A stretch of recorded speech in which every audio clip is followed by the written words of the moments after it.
Hello student, कैसे हैं? तो आज हम लोग जो है चैप्टर 11 विद्युत धारा पढ़ेंगे। क्या पढ़ेंगे? विद्युत धारा चैप्टर 11। तो सबसे पहले विद्युत धारा के विषय में हम लोग जान लेते हैं। विद्युत धारा,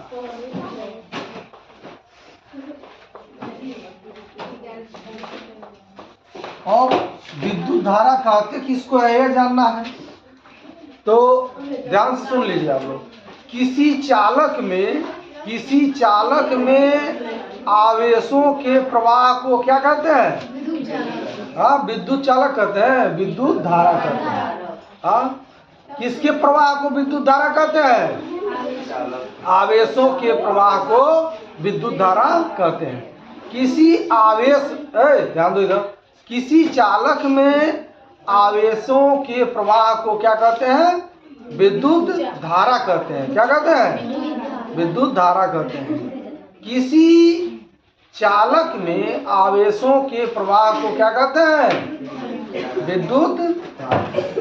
इतना याद रहे। अब कोई चालक है और इसमें जो है आवेशों का प्रवाह हो रहा है। तो मान लीजिए कोई चालक है और उसमें आवेशों का प्रवाह हो रहा है, तो उसे क्या कह देंगे? विद्युत धारा कह देंगे। अब विद्युत धारा की दिशा जो है आवेशों के प्रवाह के क्या होती है? विपरीत होती है। ठीक, समझ में आ रहा है? तो विद्युत धारा की दिशा कैसे होती है? आवेशों के विपरीत होती है। यदि टी समय में क्या हो जाए? यदि टी समय में या टी सेकंड में क्यू आवेश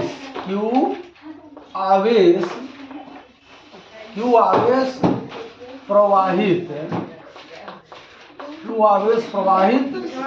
हो तो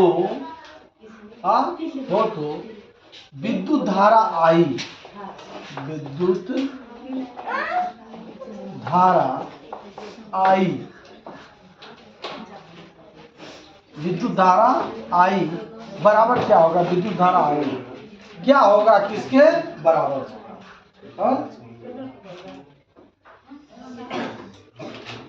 ध्यान दो इधर। विद्युत धारा आई, तो विद्युत धारा आई जो है क्या होगा यह जानना है। तो विद्युत धारा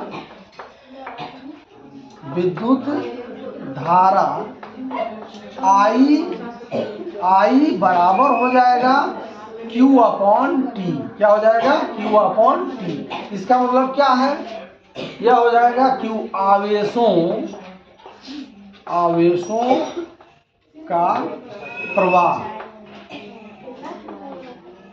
का प्रवाह बटे क्या हो जाएगा? समय। क्या हो जाएगा? समय। ठीक, अर्थात आई बराबर क्या हो गया? Q upon T. आई बराबर क्या हो गया? Q upon T. अब इसका मात्रक देख लेते हैं। विद्युत धारा का मात्रक क्या होगा? मात्रक। ठीक, अब ध्यान दो, विद्युत धारा का मात्रक हम निकालना है। तो Q है, आवेश का मात्रक क्या होता है? आवेश का मात्रक होता है कूलाम। क्या होता है? कूलाम। आवेश का मात्रक क्या होता है? कूलाम। समय का मात्रक क्या है? सेकंड है। क्या है? सेकंड। तो कूलाम प्रति सेकंड को क्या बोलते हैं? एम्पियर बोलते हैं। क्या बोलते हैं? एम्पियर। तो इस प्रकार विद्युत धारा का मात्रक क्या हो गया? एम्पियर हो गया, या कूलाम प्रति सेकंड हो गया। ठीक, किसी को कोई दिक्कत है नहीं समझने में?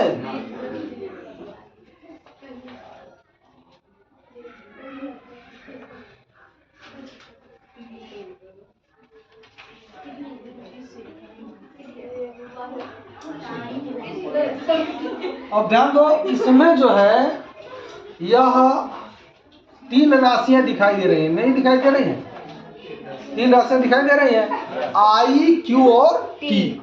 तो इन तीनों में से कोई 2 राशि अगर जो ज्ञात रहे तो तीसरे का मान हम लोग निकाल सकते हैं।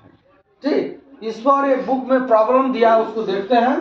इसमें दिया है किसी विद्युत बल्ब के तंतु में 0.5 एम्पियर विद्युत धारा 10 मिनट तक प्रवाहित होती है, तो विद्युत परिपथ में प्रवाहित विद्युत आवेश का परिणाम ज्ञात कीजिए। यानी क्या पूछ दिया है इसमें? आई दिया है और टी दिया है। आई कितना दिया है? आई दिया है 0.5 एम्पियर दिया है। कितना दिया है? और टी बराबर दिया है 10 मिनट। कितना दिया है? 10 मिनट दिया है। ठीक, तो 10 मिनट को हम लोग क्या करेंगे? सेकंड में बदलेंगे। तो यह 10 मिनट में कितने का गुणा करेंगे? 60 का। ये हो जाएगा 600 सेकंड हो जाएगा। क्या हो जाएगा? 600 सेकंड हो जाएगा। तो अब हम लोगों के पास आई पता है और टी पता है, तो क्या निकालना है? क्या निकालना है? क्यू निकालना है। क्या निकालना है? क्यू निकालना है। तो इस फार्मूले का प्रयोग हम लोग कर दें और क्यू का मान निकाल दें। ठीक, ये दिया हुआ है। तो यहाँ पर आई का मान दिया है 0.5 लिख लेंगे। हाँ, क्यू का मान यहाँ से क्या करना है? ज्ञात करना है। क्या करना है? क्यू का मान ज्ञात करना है। क्यू हो जाएगा। ठीक, अब बटे टी। टी का मान कितना है? 600 है। कोई दिक्कत है ना? इधर यहाँ भाग में इधर आएगा तो क्या हो जाएगा? गुणा में हो जाएगा। तो इस प्रकार Q बराबर हो गया 0.5 गुणे 600। कोई दिक्कत है ना? अब Q बराबर हो गया 6 पचे कितना हो जाएगा? 30 हो जाएगा। और 2 ठो जीरो लगा लेंगे यहाँ पर। कोई दिक्कत है? कोई के बाद दशमलव है, एक अंक के बाद दशमलव लगा देंगे। तो Q बराबर हो गया या 300। कितना हो गया? 300 कूलाम हो जाएगा। ठीक, क्योंकि आवेश का मात्रक क्या होता है? कूलाम होता है। इस प्रकार इन तीन राशियों में से कोई दो राशि ज्ञात रहेगा तो हम लोग तीसरी राशि का मान निकाल लेंगे। तो सभी लोग क्लियर हो गए? विद्युत धारा किसे कहते हैं? किसी चालक में आवेशों के प्रवाह को क्या कहते हैं? विद्युत धारा कहते हैं। क्या कहते हैं? विद्युत धारा कहते हैं। और विद्युत धारा का मात्रक क्या होता है? कूलाम प्रति सेकंड या एम्पियर होता है। क्या होता है? कूलाम प्रति सेकंड या एम्पियर। ठीक, तो फिर आप लोग अब अगले वीडियो में यह विद्युत धारा से चलो काट दो।